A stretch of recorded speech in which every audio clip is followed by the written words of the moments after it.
So hello guys and welcome back to the channel Pamilyang Merida, and by the way, my name is Chito, and today's video I would like to share to you on how to put a screen guard or a screen protector. Right here I have the screen guard. Okay, so I would like to share to you on how to put this screen guard for MacBook. Okay, so just follow the simple steps I would like to share.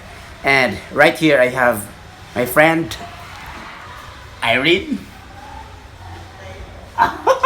Okay, so guys, tara, boom, try natin.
So yun guys, yung paglagay natin ng screen guard sa ating protector sa ating MacBook Air. So napakahalaga po niyan guys para po maprotektahan natin ang ating unit. So guys, kung gusto niyo magpalagay ng ating screen guard, just go to the page of the Facebook page Fortress Bohol and you can comment down below or you can message to our Facebook page. Okay? So see you there.